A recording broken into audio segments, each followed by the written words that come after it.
Welcome to another episode of I Remember Gaming. Hi Spider-Man, hi Batman, hi Optimus Prime and Tiny Bumblebee, hi Alien versus... Welcome to another episode of I Remember Gaming!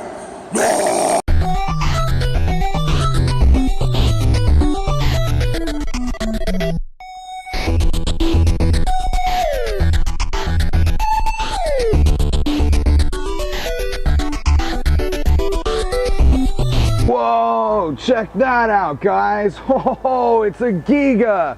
Oh, what are we gonna do? Oh, we're doomed.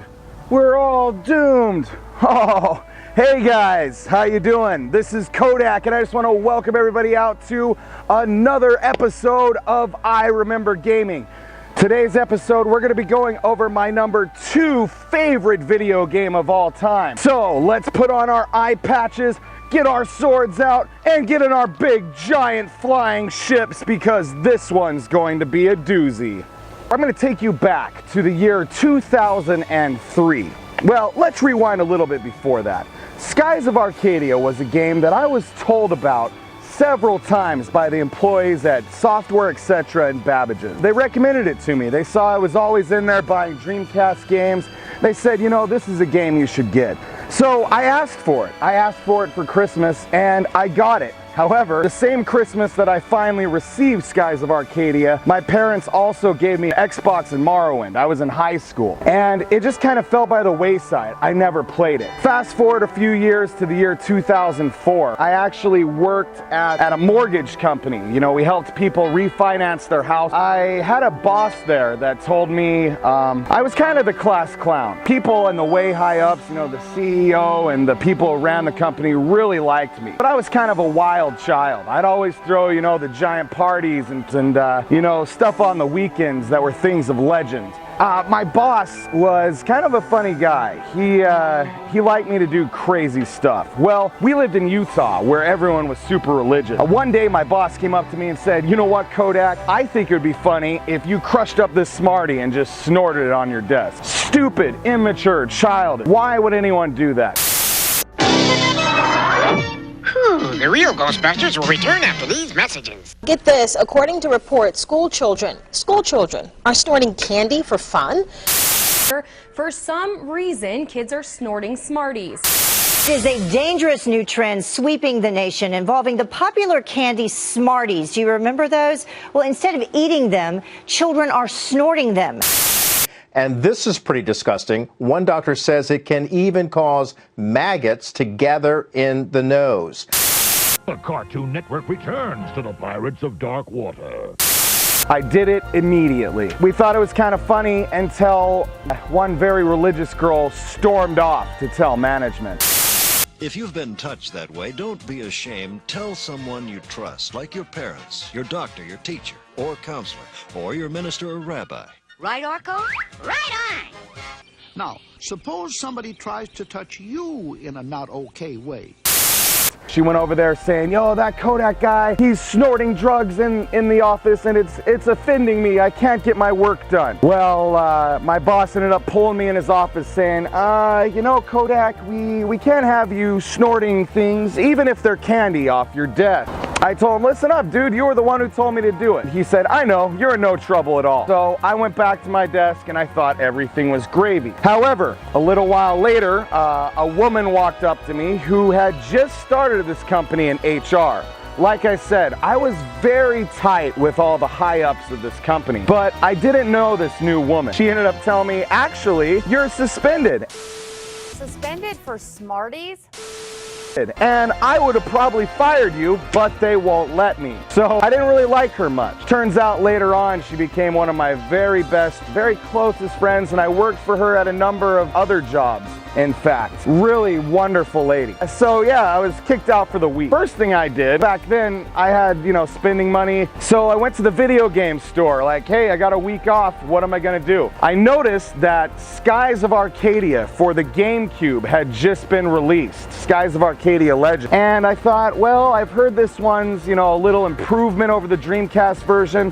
Let's give it a try. Picked up the game, took it home. On my way home, my friend Patrick asked me if I wanted to go on a road trip. So, of course, I put Skies of Arcadia to the wayside. First 3 days of my suspension, we went on a road trip to Idaho. We went all over, went to see his brother, went to see some Chinese people that are family friends over in Boise, and just kind of went around. When we were done, I got home. So yeah, it was kind of a good road trip, but you know, after I got back, I still had so much time to burn. So I looked at my game library, and you know, chilling out there was a copy of Skies of Arcadia, and I still had about 4 days to spare. I got home and I picked up the game, and I specifically remember debating on whether I should put it in or not. I'm so glad that I did. Starting out the game, I had started it probably on 4 occasions before, and it just didn't click. The first part, you know, you're on a boat. The fighting system's very basic, kind of the same thing they've done over and over and over again. I wasn't really feeling it. As the game progressed, though, I stuck with it. I didn't have anything better to do, and I will admit, the first little bit was really boring. I'd done it before and given up, done it before and given up.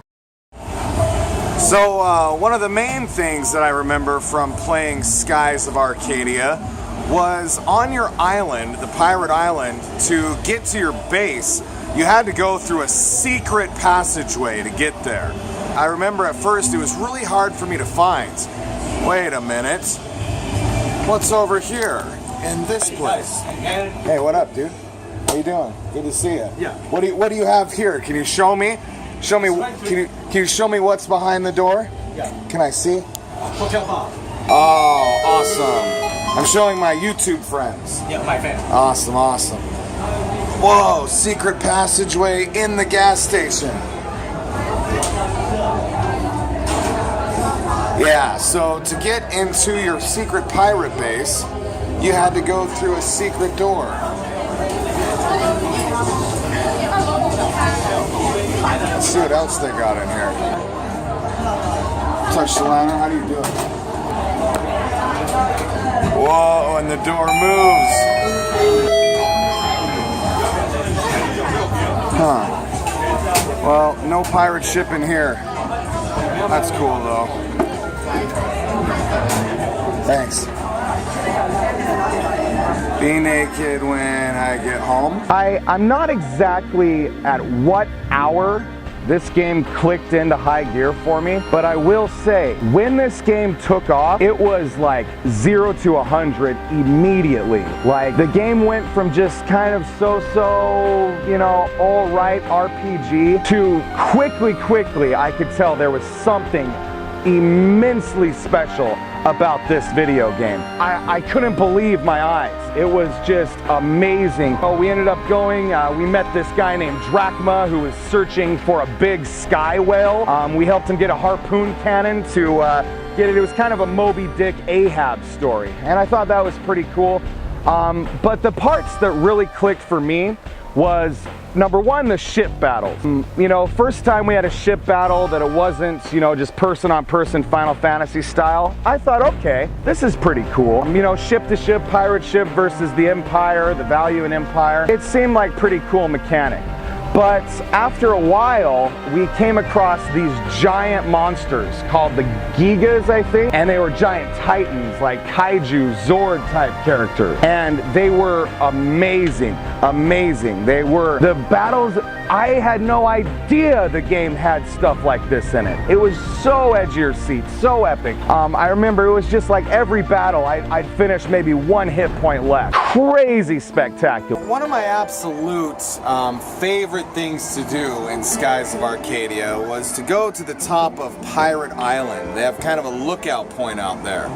And you know, you climb all the way to the top and you look out and you can just see for forever, it seems like, into the distance. I always thought that was a really cool part of Skies of Arcadia. It's just getting up there on top of the very top of your island and just looking out into the distance as far as the eye could see. Later you actually rob the Valiant Empire and get their you know, the flagship of the entire empire. You get the #1 battleship, which I remember that being really awesome.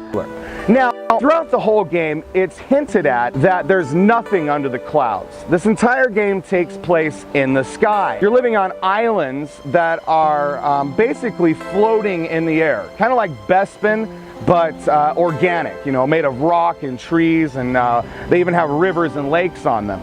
And underneath, it's just cloud cover. Play the game for a long time, and it's hinted at maybe there was an ancient war or something that destroyed the ground below. I also remember, you know, so many different revelations happen, you know, when you finally encounter these giant gigas, find out a little bit more about Fina's kind of extraterrestrial origin. You know, you go to underneath the clouds, which the game kind of alludes to that everything beneath the clouds have been destroyed. But as you get a little bit further, you go down and you actually see that there's an entire world under there yet to be discovered.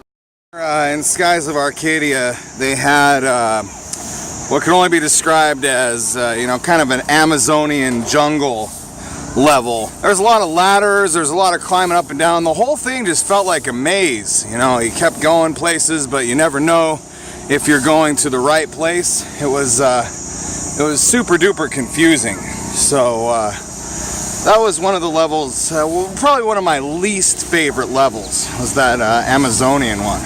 You know, a sand level, like almost like kind of an Arabian level. For some reason I remember, you know, in the sand out there in the desert, there was some sort of sexy chick.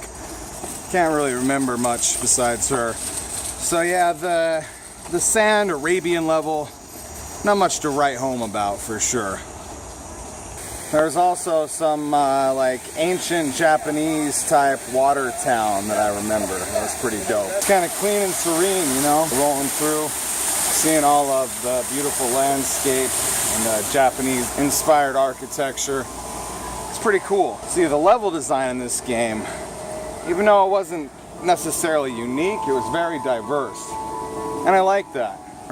I remember a lot of the islands in Skies of Arcadia were very diverse, kind of like Star Wars planets, you know, Hoth, Tatooine, Endor. It was kind of one of those sort of feelings, you know. And when you got to the end, it was kind of like the Death Star, you know, completely organic battle station satellite thing. There was even a really amazing time where you guys got in a wreck in your ship. You woke up stranded on an island. There's no one on the island, an air island. And it's just you. And you have to forage for food. You have to try to find ways to maybe signal for help. And there's no real way to solve it. You know, you search the entire island. It really feels like Lost or Castaway. You find some food and you find some provisions, but there's nothing. And night comes and you sleep. And the next day, you know, you kind of wander the island, you do some of the tasks, you look through the sky trying to find somebody who's passing by. Nothing. And it goes on for a while. And it's just the feeling it gives you is really that you're stranded on an island. And you go day to day trying to find food, trying to find ways to make fire, trying to find a way to maybe you know, wave in another ship that's passing by. It was a real sense of shipwreck, you know, a sense of loneliness, all alone on that sky island. It was a really cool experience. I remember we were leveled up so much that at the end of that, they have this really tough bad guy that comes, and he's supposed to wipe you out. But we were such a high level that we fought him for hours and hours and hours and hours and hours, until we Googled it and realized we were supposed to have him kill us. So some of the other things, leaving the planet, you know, going to outer space, even if it was just a space station kind of like in orbit around the planet, it was still pretty cool to witness all of that. All in all, the ending was where it really shined. I mean, it was a fully fleshed out, complete ending. It kind of gives you I remember after the credits, it tells you where everybody in the game goes. It's got you know, a fully thought out, fully rendered ending to give complete closure to all characters involved. As much as I would love a sequel, they just didn't leave room for it, you know. Everything was done, everything was good to go. I mean, they definitely could do one, but there's really no need. And I'd play it immediately, but it's one of those endings that no plot thread is left unwrapped. You know, everything is tied up at the end. Funny story, this game, in fact, is so awesome, I had to show my best friend. And at the time, we were both working at that same place. This is the friend that we went on the road trip together. I would always stay over at his house. He had a big room, and we had 2 giant CRT TVs in it. This is like the year 2004. And we would always have pretty girls come over and hang out with us in the room. Well, one day, this really hot girl came over. My friend was next to me playing Skies of Arcadia, and I was on the other CRT playing Xenogears. Well, I remember looking over and seeing the girl come in, and she jumped on my friend, and he had a waterbed at the time, which was even funnier. Hi, Tom Labrie for Labrie's Waterbed Warehouse. All-night movies and some easy conversation. This time I want to talk to the single girls, which I always enjoy. Maybe you're going through a divorce or just happen to like the free life. If you're thinking about a waterbed, come see us because we have beds for all budgets. And one of the best things that's happened in this country in recent years is a much fairer credit system. Now there's no discrimination because of sex or marital status.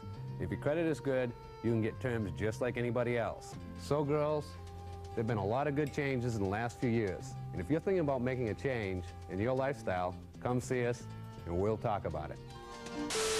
And she was trying to make out with him and do some other stuff. I won't get too graphic with you, but he ended up pushing her head to the side and putting his controller up to keep playing Skies of Arcadia. And this just wasn't some, you know, kind of hot chick. This girl was super model quality.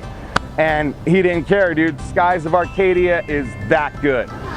All right, guys, this is my first time story with Skies of Arcadia, you know, getting suspended from work, going on road trips, and wrapping up the whole thing with 58 hours of my #2 favorite video game of all time. All right, guys, I will see you at the retro.hk, and remember, Blue Rogues, biatch!